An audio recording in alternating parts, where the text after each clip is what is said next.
Welcome to my May manga haul. We have a very small haul today, which gives me the opportunity to go much more in depth on the series than I normally would. I'm hoping for another Right Stuff box to come later this month, so there may be 2 hauls this month. For this haul though, I want to start off with the only manga in the haul called the Quintessential Quintuplets, a harem romance series that is sadly coming to a close. This 13th volume is a second to last volume, with the final 14th volume coming in July. At first glance, this is a simple story about a high school boy who is forced to tutor 5 identical quintuplets for his own financial reasons. He slowly wins over their attention and love as he shows his dedication for not only their studies, but their own personal dreams. A strong point of this series is how well all the characters are written. The main 5 girls are all well loved by the anime community, and it's common for many readers to not know who they want the final couple to be. While all 5 girls fall into different anime girl stereotypes, the author does a good job of not making that their entire character. The author shows what each girl is passionate about, which adds to their personality, and when seeing the girls work hard at their passion, it makes them more realistic rather than another girl who is blindly in love with the main character. Speaking of our main character, you will love him as well. As a delinquent elementary school student, he did not care for school until he met a girl on a school trip who changed his entire mindset for academics. Ever since that day, he has fully committed himself to study and consistently gets top grades in order to get a good job and provide for his impoverished family. The girl he met when he was younger also happens to be one of the 5 quintuplets who has kept it a secret that they have previously met. As a harem romance, one of the most unexpected genres the series has is the mystery. The girl he's met in his past is not revealed until much later in the series, and the author keeps you guessing. Also, since these girls are quintuplets, they look identical, and the author will consistently use this for the girls to disguise as each other and making you guess who did what in each situation. In my opinion, this is what I love the most about this series. I love how the more you read, the more mysteries are revealed, and you see how far the author planned from the beginning. This, in combination with the great personality of the girls and the fantastic story arcs, makes this one of my favorite harem romance series in my collection. Now, a big knock on this series is definitely the ending, which many readers have called rushed and generally disappointing. I read it online and I don't think it's too bad, but I won't be able to tell my final thoughts until I get the last volume in July. Don't let that fact disinterest you from the series, because all the arcs leading up to the final one are all very good. If you don't want to start by reading the manga, the anime did a good adaptation with 2 seasons and a final movie upcoming to finish the series. These next 2 are both my favorite light novels in my collection, and we're going to start off with Soma Spider, So What. I believe that the isekai genre, or the genre where the main character gets transported to another world, is so oversaturated with novels at this point that it's really hard to find gems of a story like Soma Spider.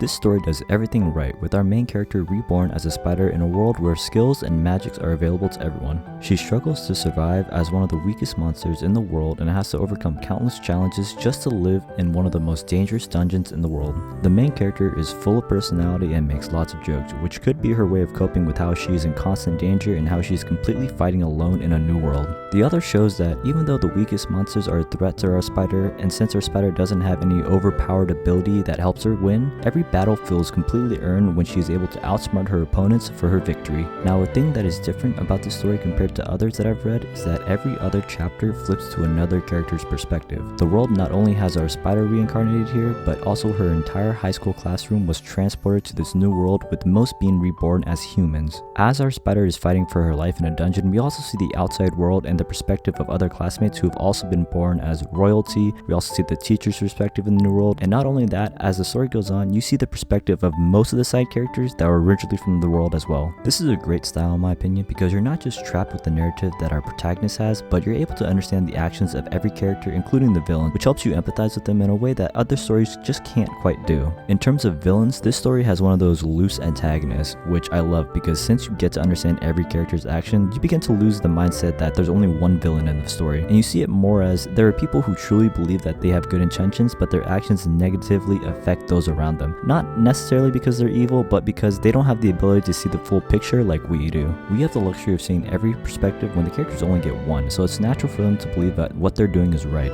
This does have an anime adaptation, but personally I believe the light novels do a much better job of showing the story, because since there are a lot of characters and moving perspectives, I think it's difficult to show that in an episodic series. The novels have a decent amount of mystery regarding who is talking and what is visually happening in the story, which in the anime means that you're being spoiled to things that you shouldn't know at that point in the story. Overall, I think the anime is a good way of getting into the story, but I highly recommend picking up the light novels because they give an experience that cannot be given through anime.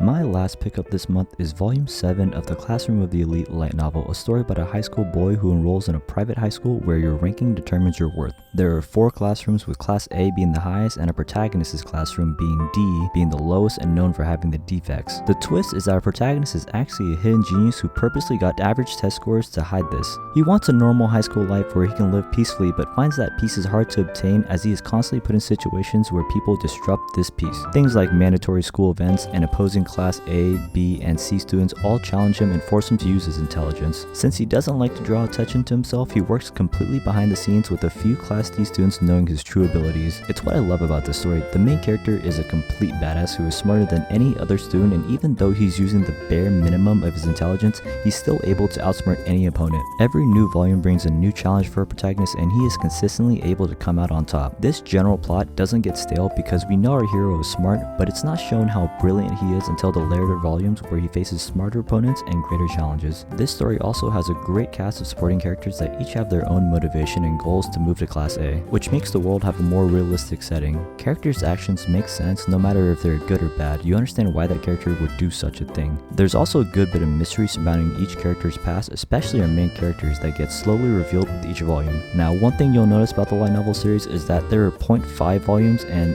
these are not filler volumes. They're necessary to read for the next story, but they're not quite as intense in action and drama as the regular volumes. Don't skip these though, because they do move the plot forward and do a good job of making a fun story to read that also further develops characters that wouldn't get as much spotlight in the normal volumes. Now, if you did recently get volume 7, just know that there was recently a reprinted issue because lots of readers didn't like the translation previously done. You want to make sure you get a volume that says revised version March 2021 on the inside. There is an anime for this series, but like Soma Spider, I would much rather prefer the light novel series because the anime lacks character development and simplifies a lot of the characters' personalities, making a lot of the actions a lot less meaningful. That's it for this haul.